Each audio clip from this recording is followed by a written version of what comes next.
They were an elderly couple living out of their RV, trying to make the most out of the modest means they had coming in. We met upon them filing an insurance claim once their second RV was stolen. This was a story that pulled at my heartstrings. Once it was found, that second RV, damaged and dumped, this appeared to be another cruel twist of fate handed to this family. But after carefully examining the wreckage and carefully reviewing the facts, I could not ignore what my instincts were telling me. The facts on the outside did not match the damage on the inside. And the cabinet doors were ripped off, bathroom walls were ripped out. Usually I'm asked by the insurance company to just collect the facts and send it in. On this rare occasion, I was asked to give my impression or my opinion about the facts that were turned in. In this episode, we'll examine how sometimes the kindest clients are a part of the most uncomfortable truths and why we must never allow emotional intelligence to replace investigative integrity.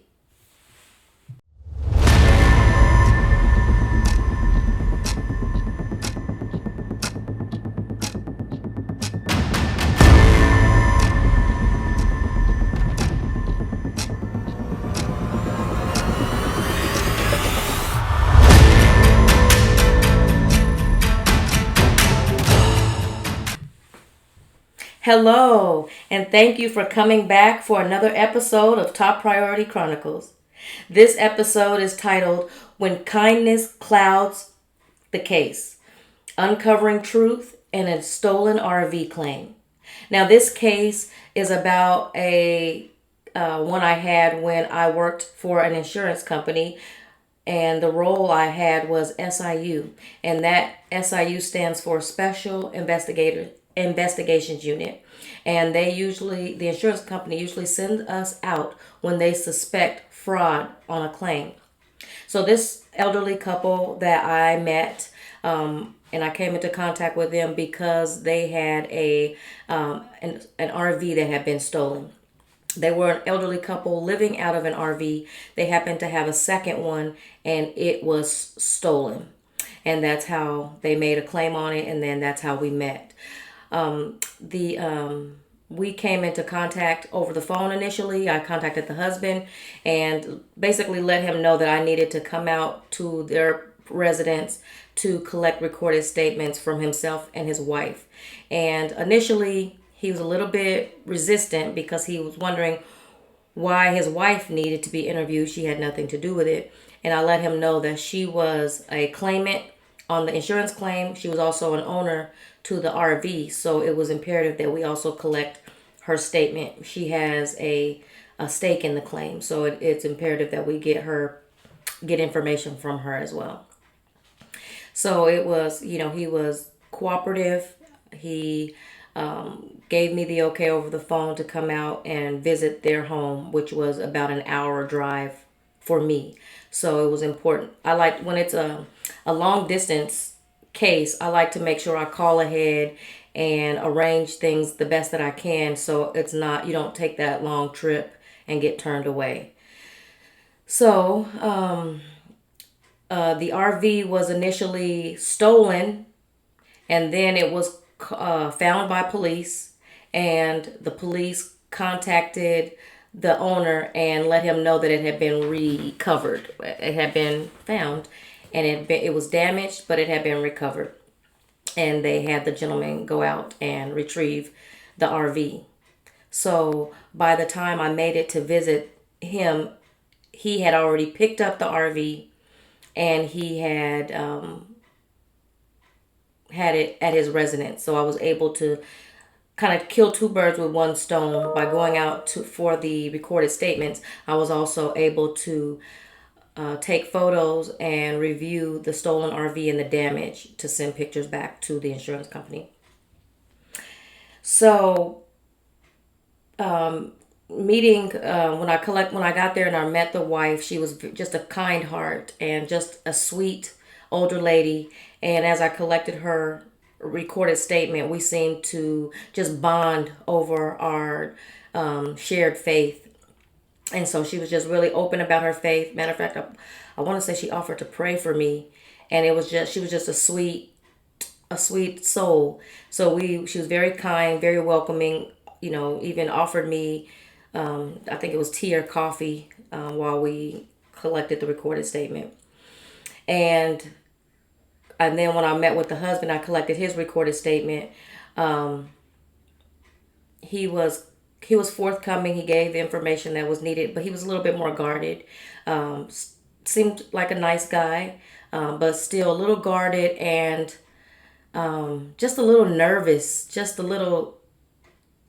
I couldn't put my finger on it, but he just seemed nervous that I was there and uncomfortable the whole time I was there. So after I met with the wife, got her recorded statement, met with the husband, collected his recorded statement. The husband escorted me down to the bottom of the hill where the second RV was, so I could get photos. And we got there. He did not want to enter the RV, and so I went in. He gave me permission to go in, and I took lots and lots of pictures to be able to send back to the insurance company. And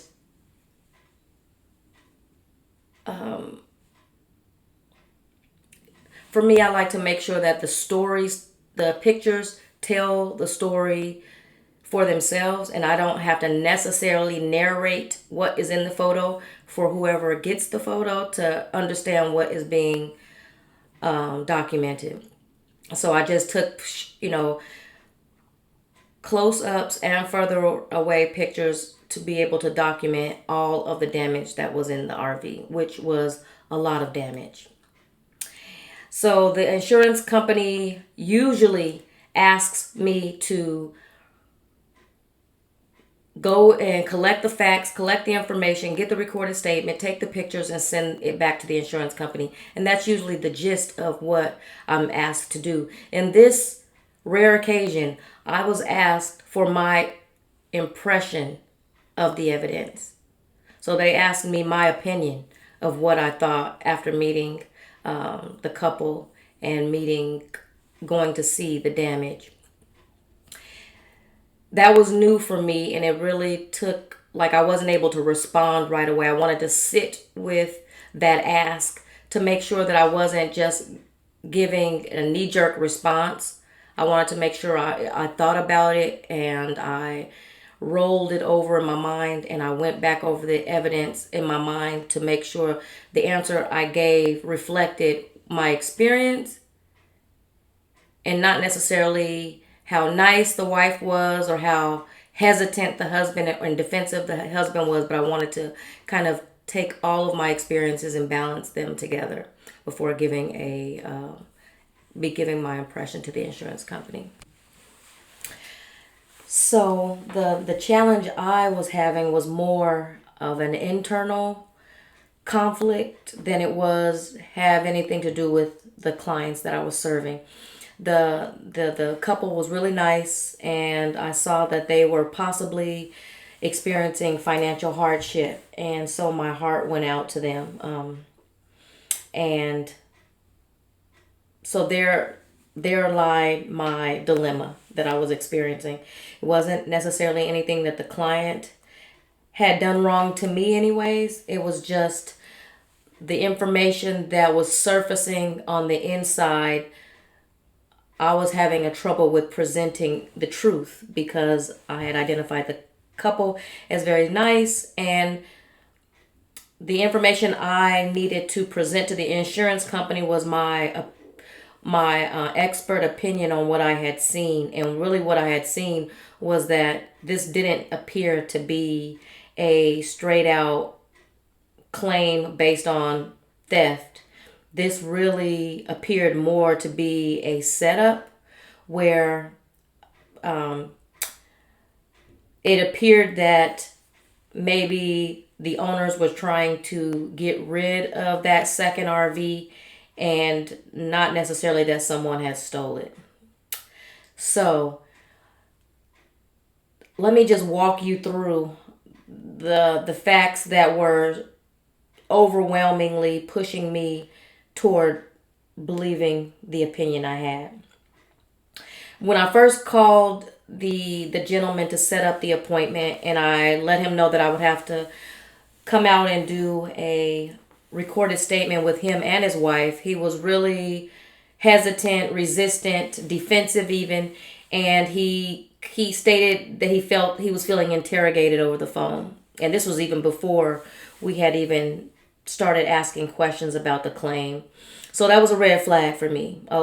Maybe even a pink flag, because it wasn't totally meant, didn't mean that he did it, but it was something that I said, hold on to that. There's a reason for that. Hold on, see where it leads, what it means later. Second is that he didn't want his wife to give a statement. His comment was, she's not a part of this. She doesn't have anything to do with this. And the truth of the matter is that she's not only listed on the deed to the vehicle, or the registration for the vehicle, she's also on the insurance policy. So she is 50-50 a part of what he was trying to do, but yet he wanted to exclude her. The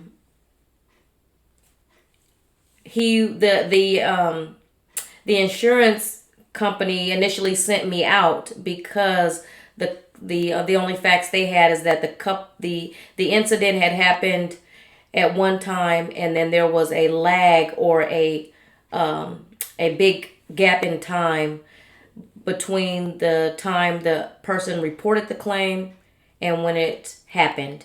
And so the insurance company was questioning that. Why the late reporting?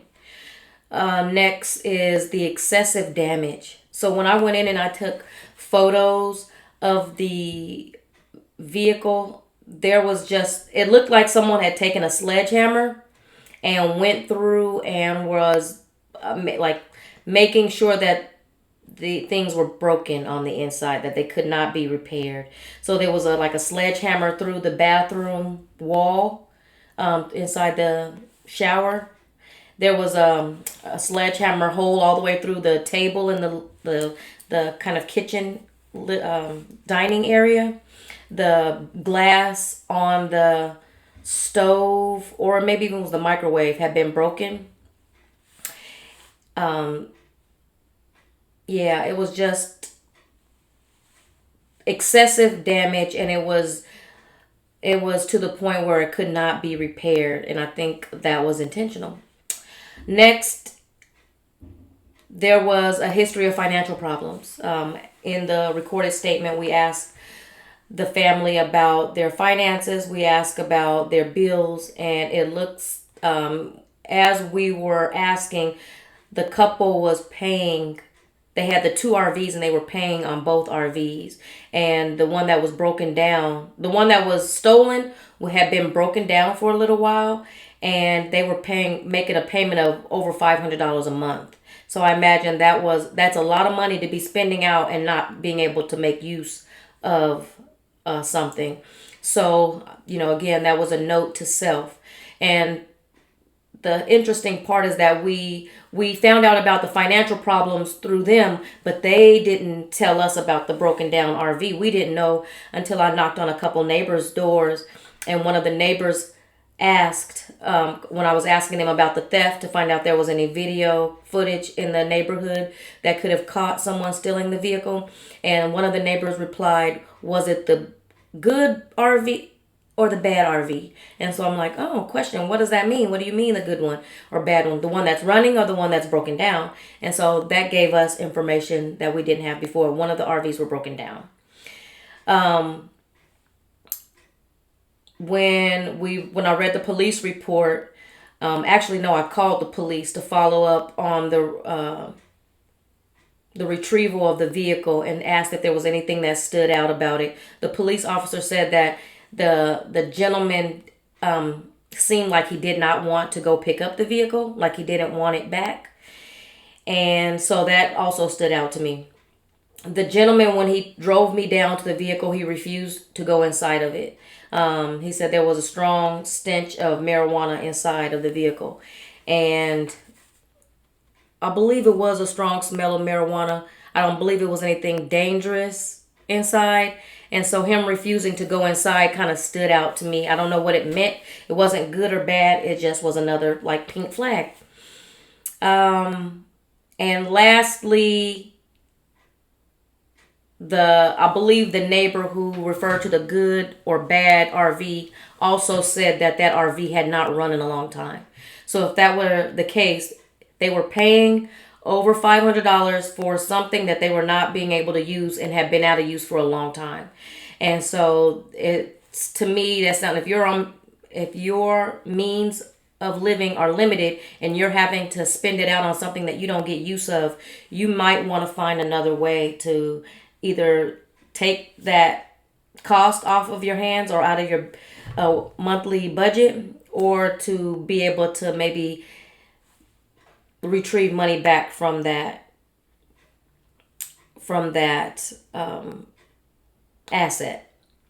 So those were the things that really stood out to me about why this seemed more like fraud than just a regular theft claim.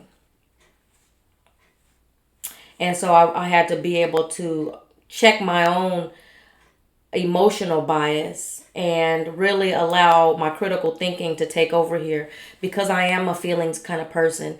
I have to a lot of times allow my rational mind to speak to my feelings and my emotional